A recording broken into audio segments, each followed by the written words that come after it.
You remember the good old days, man? Back at school, the best days of our lives, man.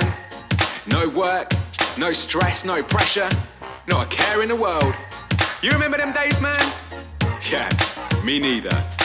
People always criticise schools, it seems, saying they don't equip kids with the tools they need. But personally, I think that's ridiculous, cause I learned loads, it's just that none of it was on the curriculum. On my very first day I got a lesson in textiles. If you wore the wrong ones, then you were exiled. In my school, if you didn't have a pair of kickers, you might as well have turned up in a tattered pair of slippers. But it wasn't just what you wore, it's how you wore it. Rucksacks with one strap were mandatory, and having a piercing in your left ear was okay, but not the right, cause that clearly meant you were gay. All I wanted was acceptance and to make some friends. When the bowl haircut was the latest trend, my mum wouldn't let me have it, and she'd say to me, son, you're gonna thank me one day, and that day has come. Sometimes I take a trip down memory lane. Before we all had jobs and bills to pay, I sit back and reminisce about the good old days, but most of the time I thank God it's changed.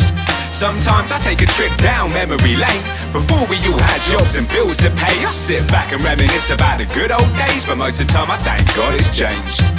I learnt more about social studies in recess, and from some fuddy-duddy in a tie and a tweed vest, I learnt that the door to popularity had two keys. One was brute force, the other was beauty. I learnt that the way to gain approval from the group came from being mean to people lower than you in the food chain. And much to my own shame and disappointment, I made the simple choice: if you can't beat them, join them. Back when I and Mike was biting Holyfield's ear off, we were arguing over who the hardest kid in the year was. But it was plain to all from the bus ride home, whoever sat on the back seat occupied the throne. But occasionally a challenger would step in the ring with the intention of usurping the king. The only thing that we didn't seem to learn was 200 kids chanting always led to fights getting broken up before they started. Sometimes I take a trip down memory lane.